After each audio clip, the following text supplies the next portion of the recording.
क्या हो अगर जुजुत्सु काइसन की पूरी कहानी, जिसका हर एक पल हमने फॉलो किया है, वो एक बहुत बड़ा धोखा हो?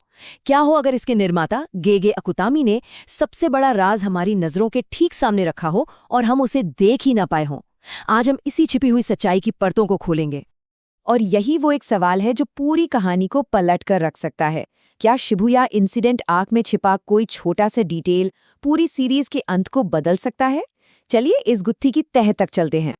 तो चलिए शुरू करते हैं और शुरुआत करेंगे उस किरदार से जिसके बारे में हमें लगता है कि हम सब कुछ जानते हैं, हमारा हीरो यूजी इटाडोरी। जब हमने यूजी को पहली बार देखा तो वो एक टिपिकल शोनेन हीरो लगा, है ना? मतलब जोश से भरा, ताकतवर और हमेशा सही का साथ देने वाला। लेकिन केंजाकू के उस एक खुलासे ने सब कुछ बदल दिया। पता चला कि यूजी कोई आम लड़का नहीं है, बल्कि उसे खास तौर पर बनाया गया है, एक एक्सपेरिमेंटल मास्टरपीस। और अगर हम ध्यान से देखें तो इसके सबूत शुरू से ही कहानी में बिखरे पड़े थे। उसकी वो अविश्वसनीय शारीरिक ताकत, ब्लड मैन्युपुलेशन के वो छिपे हुए इशारे और उसकी आत्मा पर सीधे वार करने की वो अनोखी काबिलियत, ये सब चीख चीख कर कह रहे थे कि उसे सिर्फ एक वेसल यानी एक बर्तन के तौर पर नहीं, बल्कि एक खास हथियार के रूप में डिजाइन किया गया था। और यहीं पर सबसे बड़ी बात सामने आती है, यूजी सिर्फ सुकुना का होस्ट नहीं है, वो सुकुना की सबसे बड़ी काट है। जरा सोचिए, क्या होगा अगर यूजी की आत्मा सुकुना की सबसे खतरनाक टेक्निक श्राइन को कॉपी कर ले? तो पूरा खेल ही पलट जाएगा। यूजी इस कहानी का सिर्फ एक मोहरा नहीं, बल्कि असली चेकमेट है। अब बात करते हैं विलन की, यानी सुकुना की। क्या सुकुना बस एक बेरहम राक्षस है जो सब कुछ तबाह करना चाहता है, या फिर उसकी कहानी में कुछ और भी है? देखिए, श्रापों का राजा ये टाइटल सिर्फ इसलिए नहीं मिला कि वो सबसे ताकतवर था। नहीं, इसके पीछे एक बहुत गहरा पौराणिक राज है जो सुकुना के असली वजूद को समझाता है। ये थ्योरी सच में होश उड़ा देने वाली है।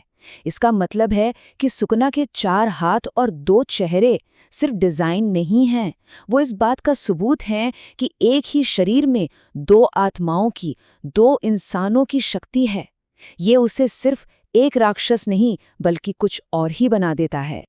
तो सुकुना का असल मकसद बस मार काट मचाना नहीं है। नहीं, वो तो बहुत बहुत सब्र के साथ द मर्जर का इंतजार कर रहा है। उसका असली एंड गेम है मास्टर टेंजिन और जापान की पूरी आबादी का विलय होते देखना, जिससे एक ऐसे श्राप का जन्म हो जिसकी कल्पना भी नहीं की जा सकती। चलिए अब उस किरदार की बात करते हैं जिसकी किस्मत ने हम सबको हैरान कर दिया है, गोजो सतोरू। क्या उसकी मौत वाकई कहानी का अंत थी? इस सवाल का जवाब शायद मंगा के उत्तर बनाम दक्षिण वाले मेटाफोर में छिपा है। ये एक सॉर्सरर की मौत के बाद उसकी आत्मा की यात्रा को दिखाता है। क्या गोजो ने अपनी पहचान के साथ अंत को चुना, या फिर कुछ नया बनने का रास्ता? ये 2 रास्ते एकदम साफ हैं। दक्षिण का रास्ता चुनने का मतलब है अंत, लेकिन उत्तर का रास्ता, उसका मतलब है पुनर्जन्म, खुद का एक नया वर्जन बनना। तो अगर गोजो ने उत्तर का रास्ता चुना, तो क्या उसकी वापसी मुमकिन है? और यहीं पर कहानी में एक बहुत बड़ा ट्विस्ट आ सकता है। 6 आइज का नियम कहता है कि एक वक्त में सिर्फ एक ही यूजर हो सकता है। लेकिन क्या होगा अगर गोजो ने अपनी मौत से पहले एक बाइंडिंग वाव बनाया हो, एक ऐसा शक्तिशाली कॉन्ट्रैक्ट जो उसकी वापसी का रास्ता तैयार कर दे? अगर ऐसा हुआ तो यकीन मानिए, हमने अभी तक उसकी असली ताकत देखी ही नहीं है।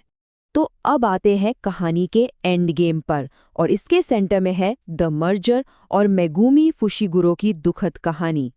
तो यह द मर्जर आखिर है क्या? आसान भाषा में कहें तो ये केंजाकू का वो मास्टर प्लान है जिसमें जापान के हर इंसान को मिलाकर एक ऐसा विशाल भयानक श्राप बनाया जाएगा जो पूरी दुनिया को खत्म कर सकता है। जैसा कि यहाँ साफ दिख रहा है, इस खेल के खिलाड़ी अब बहुत कम बचे हैं।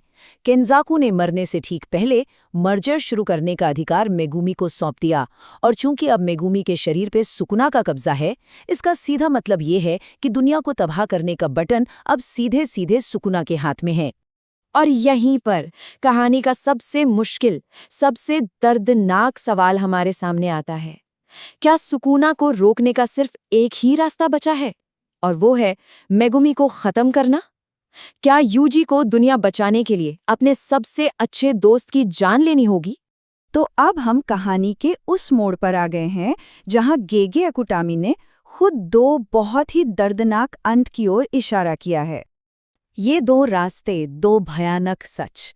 एक रास्ता ये है कि सिर्फ एक किरदार बचेगा और बाकी सब मारे जाएंगे, और दूसरा रास्ता ये है कि एक किरदार की कुर्बानी से बाकी सब बच जाएंगे। मतलब हर हाल में अंत पछतावे और बलिदान से भरा होगा। तो आखिर में बस यही सवाल बचता है, जुजुत्सु कैंसन सिर्फ एक्शन और सॉर्सरी की कहानी नहीं है, ये विरासत और पछतावे की कहानी है। इसका अंत कितना ट्रैजिक होगा, ये सोचना भी मुश्किल है। इस पर लोगों के क्या विचार हैं?